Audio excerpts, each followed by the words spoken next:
Olá pessoal, bem-vindos a Ouvir a Palavra. Eu sou Henrique e no vídeo de hoje nós vamos fazer uma leitura do livro O Homem Espiritual, volume 3, de Watchman Nee.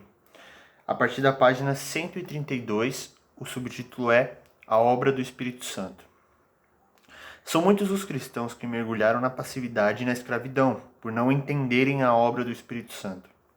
A seguir apresentaremos alguns dos equívocos mais comuns. 1. A obediência ao Espírito Santo. Os crentes em geral entendem que Atos 5,32 indica que devem obedecer ao Espírito Santo. O Espírito Santo que Deus outorgou aos que lhe obedecem. No entanto, desobedecerem a ordem expressa na Bíblia, não provando os Espíritos para saber se eles são da verdade ou do erro, 1 João 4, 1 a 6, deste modo, todo o Espírito que vem a eles pensam que é o Espírito Santo. Creem que com esse tipo de obediência estão agradando a Deus.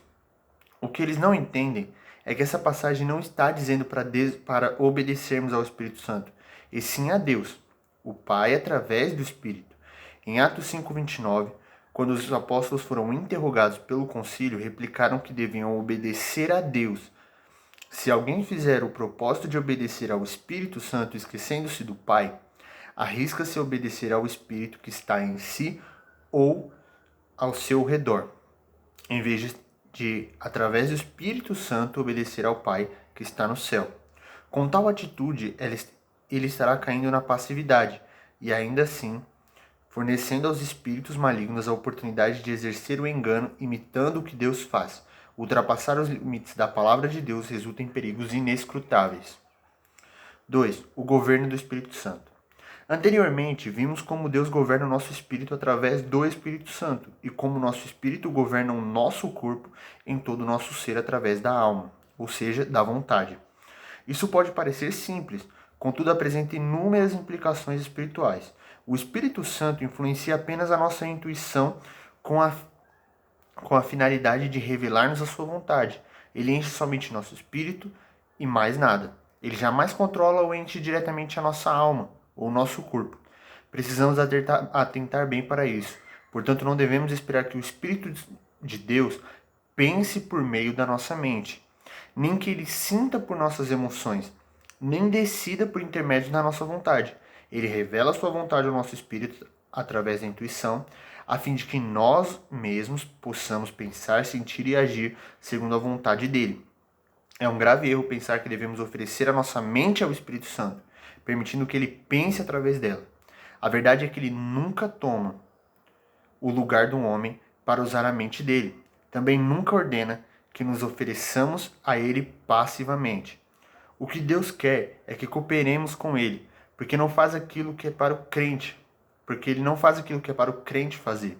Se ele o fizesse, o crente poderia apagar a atuação divina, e ele não força ninguém a fazer nada. O Espírito Santo também não assume o controle do nosso corpo diretamente. Quando desejamos falar, utilizamos da nossa própria boca. Ao andar, temos de utilizar dos nossos próprios pés. E para trabalhar, as próprias mãos. O Espírito Santo nunca interfere em nossa vontade livre e ele atua em nosso espírito, que é uma nova criatura de Deus, mas não usa nenhuma outra parte do nosso corpo, sem o consentimento da nossa vontade. Mais ainda, mesmo que o queiramos, ele não usa nenhum membro do nosso corpo em nosso lugar. O homem deve ser senhor de si mesmo. Devemos exercitar o nosso corpo. Isso é uma lei de Deus, ele não a transgride. Costumamos afirmar que o Espírito Santo reina sobre nós. Com isso, queremos dizer que ele opera em nós para tornar-nos obedientes a Deus. Contudo, se alguém quiser dizer com isso que ele controla diretamente todo o seu ser, estará incorrendo em um erro. Aqui vemos uma clara distinção entre a obra do Espírito Santo e a dos espíritos malignos.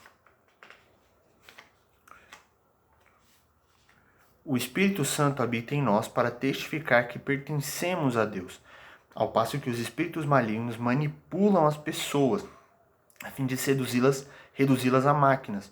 O Espírito de Deus solicita a nossa cooperação. Os espíritos malignos buscam exercer um controle direto.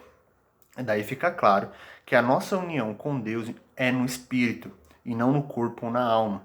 Se não entendermos isso, e esperarmos que o Senhor mova diretamente nossa mente, nossas emoções, nossa vontade e nosso corpo, abriremos uma enorme brecha para os espíritos malignos e nos enganarem imitando a obra de Deus.